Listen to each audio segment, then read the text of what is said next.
everything's a competition. So winning is everything. It doesn't matter whether it's, doing a new broadcast deal or selling out a stadium or your fighter becoming undisputed champion. They're all wins. And every win is sweet. Hey, everybody, and welcome to the Netflix Sports Club podcast. I'm your host, Kay Adams, and I dabbled in some boxing with Eddie Hearn. I'm so excited to speak to truly the most charismatic, hardworking, and consistently energized person that I've met in any sport. Eddie Hearn is that guy, and I'm so excited to speak to him ahead of the release of Matchroom: The Greatest Showman. It is about business, of course, but a family-run business, the dynamics between a father and a son, what that looks like in the world of boxing and darts and snooker and expansion and global marketing and promotion. There is some drama, there are ups, there are downs, there's adversity, and I'm so pleased to talk to Eddie. We are the biggest sports promotional company in the world. Matchroom started as a £100 company and now worth north of... Jesus Christ. What is that? Honored to welcome, making his debut here on Netflix Sports Club podcast, we've got Matchroom: The Greatest Showman. Congratulations on this, Eddie Hearn. Have you watched the whole series? What did you think? It was a big decision for us to do it, to be honest with you, because it's extremely private. A lot of these conversations, a lot of these arguments, a lot of these disputes. And the board kind of had to say, look, we have to really do this belt and braces. There's no point cutting bits out. We've got to give it to Box, who are a tremendous production company, and let them see everything raw. So when I watched it back, there was a lot of cringe moments where I was like losing my head or screaming or arguing with someone or, in the midst of defeat or victory. It's a very emotional business, but the guys convinced me to leave everything in there. And I think the fans are going to really love it. When I saw Drive to Survive about 4 years ago, I reached out to Box and I said, look, if you think Formula One's exciting behind the scenes, wait till you see boxing. And, okay, you've been in that world as well. It's a really unique sport. But then they came and looked at the company, not just boxing, that's a big part of it, but darts and snooker and the relationship between my dad. And so I kind of liken Matchroom: The Greatest Showman to Drive to Survive meets Succession. Oh, I think that's a good tip for the viewers, I think. You're such a good promoter. That is an excellent way to promote this, and I can't wait to see it. I'm almost surprised that I guess you had to let them in, but I feel like your whole life is on camera. When you looked back at this series, and it's beautifully done, I'm so excited for fans to see this, and people who are casual boxing fans, snooker fans, all that, darts, of course, to get to know you and your dad a little bit. When you're saying it's cringy, what was the cringiest moment for you? Just like, I think we're pretty normal, really. I mean, we're normal in the respect of we're a huge organization, but we've not yet kind of succumbed to the corporate image of, you can't get into the building unless you go through 7 security checks. And, we only speak to certain people. It's very real. And I think when you go to a lot of the series is on the road with us at events, but also back at HQ. And sometimes you're watching it and it's like, it's just a family business built through kind of young entrepreneurs who we allow to navigate through the business and take over their own individual sports. But probably the cringe moments are Katie Taylor against Amanda Serrano, where it's me and Jake Paul and, I'm backstage trying to fight him and, Nikisa, his manager, we're all arguing and then we win and then I'm in the ring after. Don't forget, I'm Mike. So when the decision comes, and the winner and still the undisputed... Fuck, yeah, excuse my language, it's like, yeah, like you hear everything, and it's like in the moment, you forget you've got a microphone on. I mean, that's the key. There were a lot of moments in the series where I would be in the middle of a deal or an argument, and then I'd look down and think, oh my God, they've just heard all of that. And I'm looking over and the guys are going, yeah. And I'm saying to the box guys, I don't think we should put that in. And they're like, no, that's exactly what we need in. Trust us, just go with it. And, it shows the size of the business, but it shows the realness of the individuals and the company as well. And I think there was a time where Box were looking for a big moment and a big victory for Matchroom to end the series on, but we just kept losing, right? So we lost the 5v5, like 5-0. Anthony Joshua got knocked out in front of 96,000 at Wembley. And it's like, when are we going to get a break? Like, this is, but that's the realness of the show. It wasn't a setup to make us look good. It was just the drama of what we do. What is it, if you were to point out, like, what really gets you going, Eddie? Like, the biggest win you get? Is it when they say "and still," or is it when a deal is made? Like, how are you continually always at this 10 of 10, consistently juiced for this? Yeah, I think the key word that you said there is winning. Like, and that comes through kind of an education of development through sport. So I was brought up around sport and, played every sport, but wasn't quite good enough to be a professional athlete. And this is the next best thing. But the mindset of sport just translates into business for me and my dad. Like, that, he's the same. So everything's a competition. So winning is everything. It doesn't matter whether it's, doing a new broadcast deal or selling out a stadium or your fighter becoming undisputed champion. They're all wins, and every win is sweet. And we're driven by the win. We're driven by the victory. We're driven by the competition and a passion for what we do. I love to see people change their lives through sport. And boxing is one of the purest methods of that, because a lot of these guys and girls that come into the sport do so from humble backgrounds and beginnings.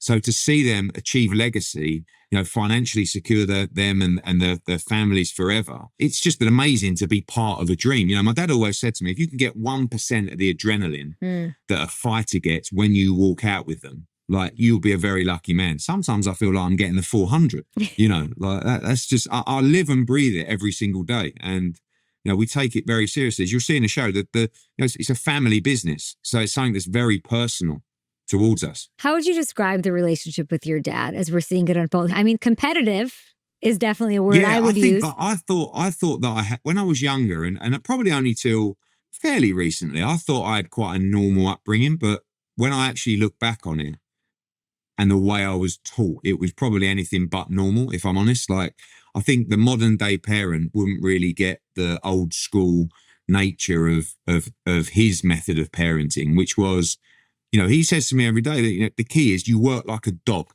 every single day. And I'm like, okay, yeah. And he's money, money, money. Don't forget, when I was born, my dad was just starting to make money. He came from nothing, a council estate in inner city London, and he just wanted to be rich. He's 77, and you'll see he's a complete workaholic. It's all he knows. Our relationship's great. I mean, we're like best mates, but we're very competitive as well. Like, it doesn't matter even now, whatever we do. And he just taught me that, like I said, work like a dog every single day, never get complacent, and just outwork everybody. And that's really been one of the secrets of my success. Even the people that dislike me in the industry will say he's an animal. Eddie, because he just doesn't stop. Eddie, who could dislike you? What do you mean? Loads of people, as you'll see in the documentary. We see a little of that with Frank Warren. I thought you guys weren't friends, and now you guys are buddies. What's happening there? Yeah, it's just because Turki Al-Sheikh, obviously, he's part of the documentary as well, and the whole Saudi movement is very important to the series. We were rivals for 15 plus years, me and Frank Warren. We never spoke. I mean, him and my dad were rivals, and it was just Frank Warren's name in our household was just unacceptable, like, growing up. And when I got into the boxing game, it was just, you just don't work with Frank Warren. I mean, it's just, you don't do it. And then Turki Al-Sheikh kind of got us in a room. He said, look, I want to take boxing to another level, and you guys need to come together and be part of that movement. And we were both like, absolutely not. That's a non-negotiable. We don't work together. And he sort of said, well, like, you're going to make a lot of money. Your fighters have got to make, but this is how it's got to be. And for the good of the fighters and the businesses and the sport, we kind of swallowed our pride, shook hands. And remarkably, as that progressed, we kind of realized we're actually more similar than we thought. Even their family's quite similar to my family. His sons work in the business. He was rivals with my dad. They both come from very humble beginnings. They both love boxing. They're both extremely competitive. And then, roll on a few months later and you find us sort of going out to dinner together. Who replaces that name in your household that can't be mentioned? Does it rhyme with Shmena Schweit? Yeah, I mean, I do miss the competition with Frank, and the competition's still there. The Dana White rivalry is, I think, something that's going to grow a lot over the next 12 months. And I'm so excited for it. I mean, the difference between me and Dana is we get on very well. We have done for years. He spoke very highly of me. I've always spoke highly of him. And it's not a fake say friendship, but I do respect him tremendously. But the thought of going up against him head to head in the boxing game makes me extremely excited. I mean, I heard him say something about how the American market is tough and it's hard to learn that American market. What are your thoughts on that? And really just his impact, I mean, on the global marketing and promoting of boxing. America's a very strange market, you know, in general, because in the UK, pretty much in every major city you're in, the same rules apply, you know, in terms of the technique. In America, every state is different. What you're doing in Texas is very different to what you're doing in New York, and what you're doing in New York is very different to what you're doing in Los Angeles. So, but we've really understood that now, and we're in a great position as a business in America. What's been the impact or your review, the early review of Netflix in boxing, and what that means for the sport that you love so much? So exciting. I mean, you know, obviously I've been involved with the Katie Taylor fights, 2 fights now on Netflix, and the numbers around the Jake Paul, Mike Tyson fight were just freakish, you know, because there you've got 2 kind of phenomenons, marketing phenomenons, brands, if you like, that transcend across all demographics and age groups. So who doesn't know who Mike Tyson is? And pretty much if you're under the age of, I don't know, 45 or 50, who doesn't know who Jake Paul is? And then, of course, Katie Taylor and Serrano benefited off that because they were on the undercard. Then they headlined their own card, you know, in an all-female card, which was tremendous for the sport. And last Saturday, you saw really the creme de la creme. You just had one of the biggest fights in boxing in Canelo Crawford. And, you know, as we understand, the numbers are great, you know, and those numbers are so powerful. It's just such a huge, huge reach. That's why last Saturday was so pleasing, because it was boxing at its very best. And it enabled a global audience to see how great the sport is. And that can only generate increased interest in boxing. As a casual fan, I loved it. And it just, I would love for your expert, I mean, you were all over Crawford going into this one, for him to go up 2 classes, to jump, to make that leap and look as powerful as he did against Canelo. He strips him from all the titles now. Like, how impressive was that in your eyes, or just like the Eddie Hearn takeaway from that match? Yeah, I mean, two generational great fighters. But, you know, the amazing thing about Crawford is he's not just coming up 2 divisions to do that. He's really coming up 3 beneath that from where he started. Like he's first, you know, he won his first world title against our guy in Scotland at 135 pounds. So, you know, he's now a 5 division world champion, but 3-time undisputed, which is incredible. And to be honest, like for a long time, he's been a generational great fighter, but he hasn't actually got the resume that he is capable of. And it's not his fault. He's wanted to fight everybody, but just things haven't really aligned with him. And when he's boxed people, they've been kind of past their best a little bit. I was so disappointed in myself because I backed Crawford the whole way. And just the last 48 hours, I just fell for the, you know, it's Canelo, you know, and he's just too big. And then when I watched the fight, I was like, this is exactly what I thought would happen, because Crawford's ring IQ is incredible. And he has so much belief in himself and what he's capable of. And, you know, I flew with him from New York to Riyadh, and he was talking about the fight. This was like 3 months before. And when I got off the plane on the other end, I was like, there is no way he's losing. And I love Canelo. I promoted him for 7 or 8 fights. But what's next for Canelo? I mean, he said something very interesting in the interview after, where he was saying, my body just wouldn't let me, you know, I couldn't. He did everything. My body just wouldn't do it. Like, as if to say, maybe, you know, and he's definitely past his best, but he's still an unbelievable He can't go fighter. out with no belts. He can't go out like this, I think he'd find it very difficult to go out on a loss, for sure. And what do you think's next for Crawford? Are we going to see just the straight up rematch, or? Yeah, I don't think so, because I don't think it'll be competitive. And I don't think I think Canelo knows his boxing. That's why they never rematched Dimitri Bivol, because I think they just knew they probably couldn't beat him. So it's a tricky one for both guys. Like, for me, I'm biased because our guy, Jerome Boots Ennis, who I feel like is probably the next Crawford. Okay.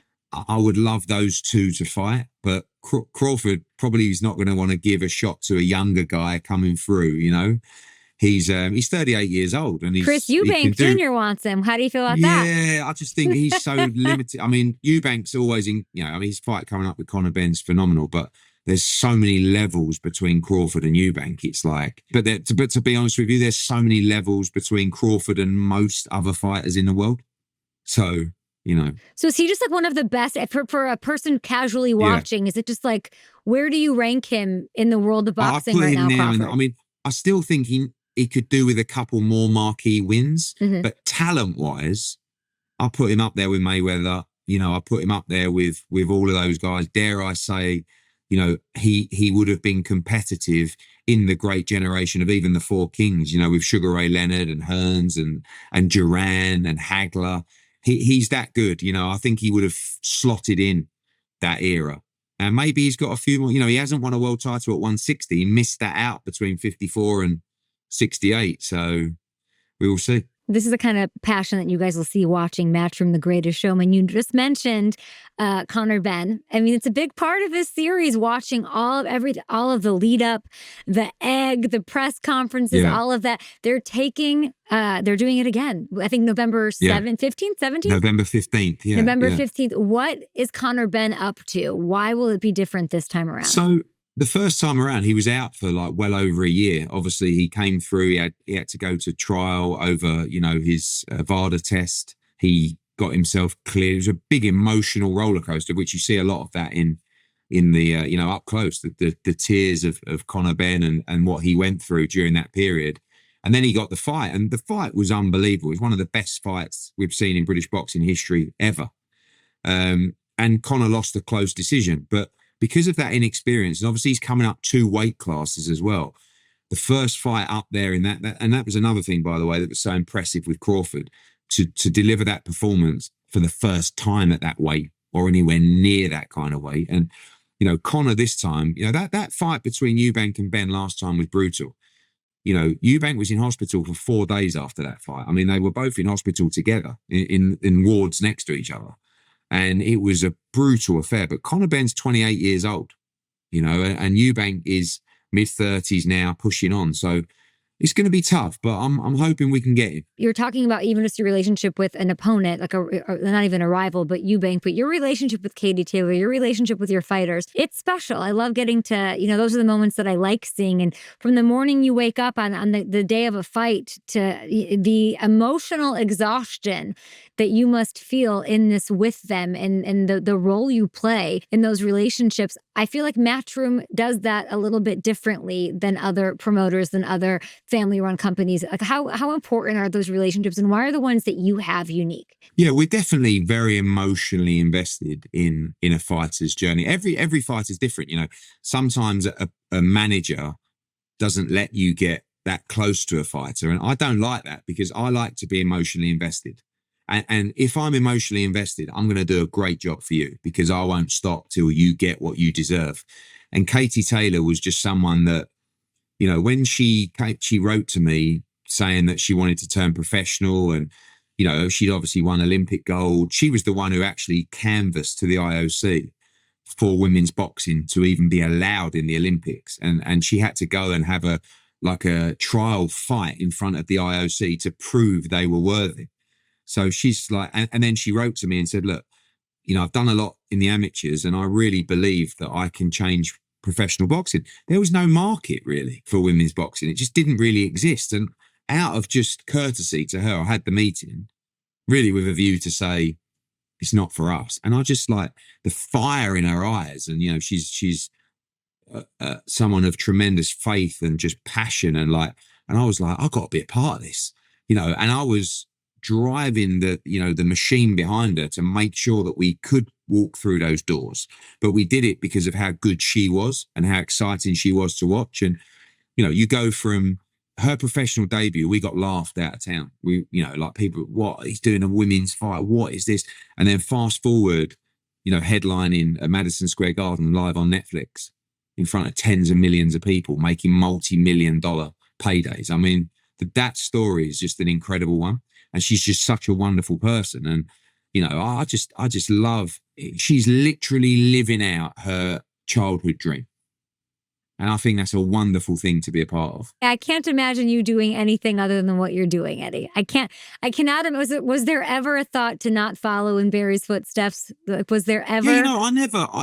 Boxing for me my dad's a Hall of Fame boxing promoter. And from the age of 8, he started promoting. So all throughout that time, I was in changing rooms. I was carrying fighters' belts out. I was seeing fighters get, knocked out, get rushed to hospital, achieve their dream. Like I saw everything. But probably I wanted to be a fighter rather than a promoter, because I was 8, 9, 10, 11, 12, and, started boxing a little bit myself. Had a couple of fights, was pretty useless. And then I found, mates going out, and I actually started my career in sports agency. I was a sports agent.